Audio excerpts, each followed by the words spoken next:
स्वागत है आप लोगों का इस वीडियो में। क्वेश्चन नंबर 10 मैं सॉल्व कर रहा हूँ। क्वेश्चन कह रहा है both the spring shown in the figure are unstressed, मतलब अपने नेचुरल लेंथ पर है, वो कोई भी फोर्स नहीं लगा रहा है। If the block is displaced by a distance x and released, what will be it's initial acceleration. तो ब्लॉक को अगर एक्स डिस्प्लेस कर दें, है ना, ब्लॉक को अगर एक्स डिस्प्लेस कर दें तो इसकी इनिशियल एक्सीलरेशन क्या होगा।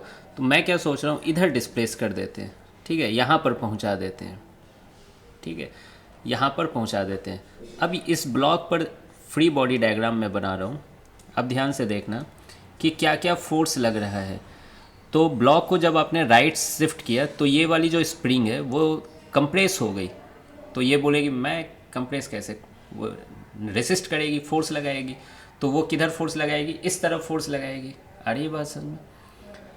तो कितनी लगाएगी, स्प्रिंग फोर्स कितनी होती है, के इंटू एक्स, और एक्स क्या होता है, नेचुरल लेंथ से कितना आपने चेंज किया, ठीक है। माइनस होता है तो माइनस वो डायरेक्शन शो करता है, वही मैंने यहाँ पर दिखा दिया कि एक्स पॉजिटिव है तो फोर्स क्या होगा, यहाँ पर निगेटिव होगा। आ रही है बात समझ में। तो कितना लगेगा स्प्रिंग फोर्स, के टू इंटू एक्स। साइमल्टेनियसली ये वाली स्प्रिंग जो है पहली वाली वो इलोंगेट हो गई है। अब देख सकते हो ब्लॉक के साथ कनेक्टेड है ना, तो ब्लॉक भी इधर शिफ्ट हुआ है। तो ये कितना इलोंगेट हुई है, एक्स इलोंगेट हुई है। आ रही है बात समझ में। तो जब ये एक्स इलोंगेट होगी तो ये भी फोर्स लगाएगी। किधर फोर्स लगाएगी, इस तरफ ही फोर्स लगाएगी। क्यों, एक्स पॉजिटिव है तो again force equal to minus k x होता है ना, माइनस वहाँ डायरेक्शन बता रहा है। कितना फोर्स लगाएगी, के इंटू एक्स। के की वैल्यू कितनी है, के वन है, के वन इंटू एक्स। अब आप बताइए दोनों फोर्स एक ही डायरेक्शन में लग रही है तो कोई इसमें दो राय ही नहीं होनी चाहिए, एक्सीलेशन इधर ही होगी, ठीक है। तो एक्सीलेशन की वैल्यू क्या होगी, net force by mass, net force by mass. Net force कितनी हो जाएगी, के वन एक्स प्लस के टू एक्स, ठीक है, के वन एक्स प्लस के टू एक्स।